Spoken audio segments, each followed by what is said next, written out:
kabla ya wenye kufanya miradi kushambuliwa na majini. Tuangazie masuala mengine. Ili kuongeza viwango vya ujuzi wa teknolojia na kidijitali mashinani, vijana katika eneo bunge la Othaya wamenufaika kutokana na mipango wa kueneza ujuzi huo mashinani baada ya wahisani kuanzisha mafunzo kwa vijana na wote wanaotaka kujifunza.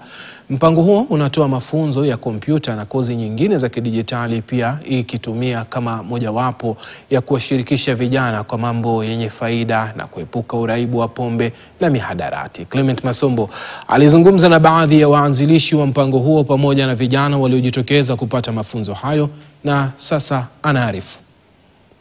Na huku serikali kwa upande mmoja ikiendelea tu kueneza ujumbe kuhusu sera yake ya kusambaza ujuzi wa teknolojia na dijitali, mashirika na wahisani pia wamejitokeza kufanya vivyo hivyo na kueneza ujuzi wa teknolojia na dijitali katika maeneo tofauti tofauti. Leo katika eneo bunge la Othaya tupo katika wadi ya Karima, ambapo vijana wamejitokeza kupata mafunzo ya kidijitali ambayo ni fursa wanayosema kwamba ni fursa ya kipekee ambayo imejileta kwao, na kwa sababu wengi wao hawana uwezo wa kutembea kufika katika vile vituo ambavyo vimewekwa na serikali ili kutoa mafunzo hayo, basi wanachukua nafasi hii na kuitumia jinsi inavyostahili. Moja kwa moja nataka nizungumze na baadhi ya waandalizi wa mafunzo hayo, vile vile na wanafunzi ambao pia wamefika hapa kupata hayo mafunzo. Tuanze na wewe, tueleze jina lako na wewe kama mwanzilishi wa huu mpango, labda lengo kuu lilikuwa lipi? Asante. Kwa majina naitwa Edmond Kimaro Gadhiro na mimi ndiye patron wa Generation Youth CBO. Sasa lengo letu ilikuwa ni tuweze kupata wanafunzi wengi sana katika mashinani upande wa Othaya, manake tuliona kuwa kuna vijana wengi ambao wakishamaliza shule darasa la form 4 kabla waende university ama waende TVET, wanashiriki mambo ya pombe na mambo ambayo hataikani. Sasa tukaona lazima tulete katika ile mipango ya kusoma mambo ya dijitali, manake dijitali siku hizi ndio maisha siku hizi. Usipojua mambo ya dijitali basi wewe umewachwa nyuma. Sasa tukaona kwa takriban miaka misita tumekuwa tukifundisha wanafunzi wengi sana, lakini ilikuwa ni upande ule wa Othaya town, urban areas.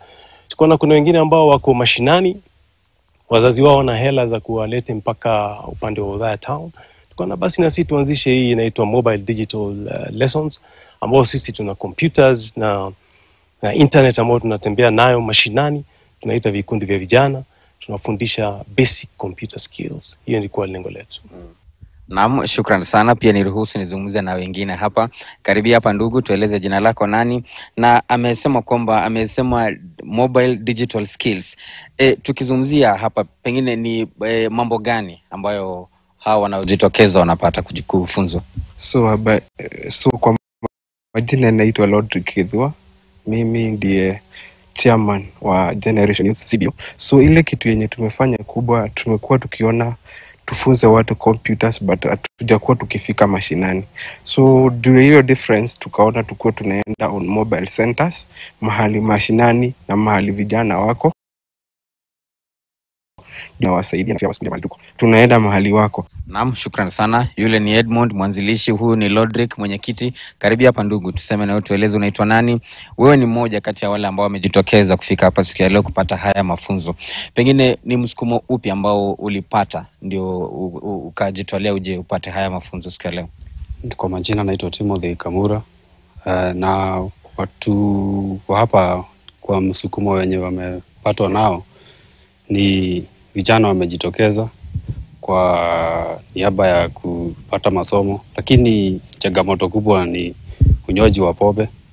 Imefanya watu sasa wawe na ile hali ya kutokuwa na kitu ambacho wanafanya, lakini wakipata hii elimu ya kutumia kompyuta watajisaidia wao wenyewe, na pia watapata chanzo ili wasitegemee wazazi wao, na pia wapate ile nafasi ya wanaoenda shule za chuo kikuu ama college, wapate ile basic education ya kufanya wawe katika hizo chuo wakiwa na knowledge ya digital world.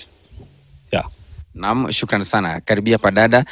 Timothy pale anasema kwamba kupata mafunzo ya kompyuta na dijitali kutasaidia vijana kujiepusha na mambo ya uraibu wa dawa za kulevya na pombe. Pengine wewe kama dada unaona kwamba ukipata haya mafunzo yatakusaidia vipi maishani? Ya kwanza jina yangu naitwa Eunice Mwombi. Mimi kwanza ni mama, ni mzazi.